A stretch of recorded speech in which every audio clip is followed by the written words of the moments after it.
In this episode, Golden and I discuss the HBO series Watchmen Season 1.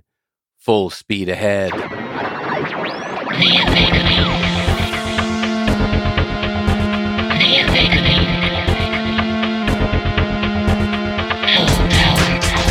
Welcome to the Omega Beam number 62. I'm your host, Orrin Merton, and the Omega Beam goes weekly. That's right. So new for 2020, we're intending to post an episode every week. Our goal is to post one Sunday night so that it's ready for your Monday morning commute or ablutions, workout, whatever you do when you like to listen to podcasts. So we figured that if it's up by Monday morning, you'll have the whole week and weekend to figure out when your favorite time to listen to this podcast is, and then we'll have another episode ready and waiting for you the following Monday. Now, you know life happens, so there's going to maybe be some late shows or missed weeks or whatever. Try and let you know in advance if we're taking a break, things like that. But right now, our goal is to have new episodes posted before Monday morning Pacific Standard Time. So you heard it here first, and you can hold us to it. And we wanted to start off our weekly episodes with our discussion of HBO's Watchmen series. Now, this is not an adaptation of the Alan Moore, Dave Gibbons comic, but this is an extension, a sequel, if you will, that takes place within the alternate reality that the Watchmen comic created. If you haven't seen it, there are, of course, spoilers here. We're keeping them relatively soft, but be aware, things will be given away. If you've already seen it, you're good to go. If you haven't finished it, you shouldn't have it ruined for you. So with that in mind, here we go. So Golden, let's talk about the HBO series Watchmen.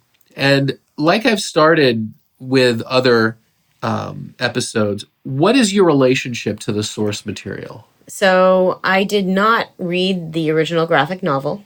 Okay. When the movie came out years and years ago, I watched the movie, which was very dark and a little disjointed at times, but I still enjoyed it. Okay. And then bought the graphic novel so I could read the graphic novel. And then saw this one, saw the previews or the trailers or whatever. It looked pretty good. Yeah. I was hoping it wasn't going to be anything like the movie. That it would take its own. Own path. Yeah. And it did. Yeah. Very surprisingly, I really just all of the cast. I love Jean Smart. Yeah, Jean she's good at a lot of things. Just absolutely wonderful in this show. Flipping from the Marvel universe with Legion to the DC universe with Watchmen. Jeremy Irons, for the part that he plays, is just perfectly cast for that character. Certainly is. I mean, so is Jean Smart. I mean, and it was really Regina King who kind of held the series. Yeah, she did. She's the one who glues it all together, and she's amazing. She's amazing talent. So my relationship with the source material is I first started collecting Watchmen when I was a really young teenager. Well, I mean, not that young of a teenager. I guess I was like 17 or whatever. But I didn't get it. So I ended up stopping collecting it and selling all those issues back in the day. Of course, do you realize what a first edition set of individual Watchmen comics would be worth today? Anyway, I picked it up again as an adult. There's something to be said for being a hoarder. Yeah, there is. Saying. So as an adult, I picked it up again, and now I'm just sorry. Right now, that kind of then falls back to, which is the Amazing Stories, and isn't it Mark Hamill that has the comic book collection, and it's decades later, and he's already an old man before anything's worth anything. Yeah. Okay. So I read it again as an adult, and I was really surprised by what I missed, and I wasn't really deep enough to get into it because it's showing you basically how masks distort everything and how just the act of trying to fight crime as a masked vigilante screws you up, and they're all screw ups in their own way, and even the ones who want to do the right thing don't even know how to do it right. And the one guy who's got real metaphysical powers ultimately says, you know what, screw this, I'm leaving. And some of that actually is mimicked in The Boys. And I know you wouldn't watch The Boys because of its content, but there was a lot of that also came through for that show. Yeah. So I saw the movie. You showed me the movie of Watchmen. I didn't see it originally because I'd heard from people like me who really appreciated the depth of the source material. They said, "Oh, it's really shallow. Forget about the movie." And I saw it. It was incredibly polished. I mean, anything Zack Snyder does has just an amazing sense of visuals and polish. The acting was good, and he basically filmed the graphic novel. I mean, almost a splash page for splash page, but there was nothing beneath the surface. It was all just, isn't this a cool scene, without realizing that, and then Rorschach is saying what he's saying because he's basically a demented fascist, and that was all missed. But then you have the series, which draws from something that really happened. Yes. And builds on that, and just how messed up the world still is. And you really understand that Damon Lindelof, by the time the series is over, you realize he got it. That when he read the source material, he got it. He understood how screwed up these people were. And so he takes the sort of alternate history of the comic, which was like alternate history like 1985 or whatever, and he turns it into alternate history 2019. And a lot of the issues we're facing today still exist, only now we're dealing with modern technology and some sort of sci-fi technologies that don't exist. And it is the kind of power corrupts, absolute power corrupts absolutely, and if you wear a mask, it's because you're screwed up. It's educational in the sense that I honestly, like a lot of sort of middle-class white Americans, didn't know anything about the Tulsa Massacre in 1921. I had to look it up. I was like, wow, did he create this for the show? That's terrible. And then, of course, it's like, no, this really happened. And then you find out that it really is even more terrible. Right. Because it was real. Yeah, exactly. It was the only episode of domestic terrorism that used airstrikes. And you think, oh, that can't be. Domestic terrorists can't use airstrikes. It's like, yeah, 1921, they did. And that's in the show.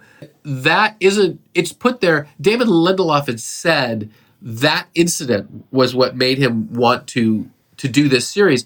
And you realize how he is able to integrate that incident into the Watchmen, into basically not rewriting the source material, but fitting between the cracks of the source material, and how he is able to take that and go with that alternate history and show that, like you said, we're still battling horrible demons that have been around for decades and decades.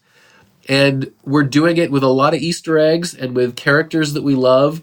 Whenever it comes to Damon Lindelof, he always has a great sense of polish, but he also sometimes quits sort of halfway in a way. Like he'll create a great series that ends up going nowhere. And I was really, really happy with the arc of this show, that every character has an arc. And by the way, we're trying to proceed without any serious spoilers. Exactly. Like we've been trying to do. We'll just insinuate things. Yeah, like we're trying to do with, I think, our TV show episodes is light spoilers. And I think that's a good way to go, because otherwise we're saying nothing. And if we give heavy spoilers, if you haven't gotten to where we are, it'll kill it for you, which we don't want to do either. But yeah, I have to say, I did not walk into this. I walked into this cautiously optimistic, but kind of expecting it to fall apart by the end. No. And it didn't. It didn't. Regina King is just flawless in her portrayal of Angela. I mean, she just goes through all of these different levels, but she is very strong and very confident and very sure, even when she's not. Right. It's like there's that inside strength that just is carrying her character through. Absolutely. Absolutely. And as far as like Easter eggs and stuff goes, for those who have read the comic, you know that they would kind of stick the title of chapters and the Watchmen, the title of the book and the title of chapters in splash pages, like almost like it's part of the building. And that which they got that from one of the original Will Eisner, one of the very original comic graphic novel people who wrote The Spirit. Of course, the Eisner Awards are named after him, etc. That was his thing, that he would write the name of his comic in the buildings. And they do it in the show, and they integrate it excellently. Just so many little things like that. There's a lot of surprises. I mean, one of the characters tells Angela in one of the first couple episodes, yeah, I'm the one that did this. And she doesn't want to believe the character. Yeah, absolutely. And even when she finds out the reality, it's still kind of fighting. There's got to be more. Yeah, yeah, it is. It's very deep, and things you see. Lots of surprises, lots of twists and turns, and you really do believe this is where it's going, and then all of a sudden, an elephant drops out of the sky or something. So I should also mention, since I like talking about the music, that one of my very, very favorite musicians in the entire universe is Trent Reznor of the Nine Inch Nails. And the soundtrack music is done by Trent Reznor and Atticus Ross, who have won an Academy Award for the music for The Social Network, and they've done music for A Girl with the Dragon Tattoo and a bunch of documentaries. They do great soundtrack music. And I have loved the soundtrack music, downloaded it on Apple Music and playing it constantly. Just really appropriate to the scenes and standalone music as well. So that was another thing I loved. Yeah, another really just strong show. Original show. Yeah, this really is a golden age for television, especially for genre television. And this was not a show that I ever needed to be made. This was not a show I was excited when I heard it was being made. And yet, watching it, it is definitely up there among my favorite shows this year. Yeah. Thank you, Golden. You're welcome. And that's it for this episode. You can find the show notes at theomegabeam.com/62. If you like this episode, please leave a review in the Apple Podcasts app or wherever you listen to podcasts. All these reviews help people who like this kind of stuff to find our podcast. If you have any comments or suggestions, please drop us a line at info@theomegabeam.com. Be good to yourselves and each other, and we'll catch you next time.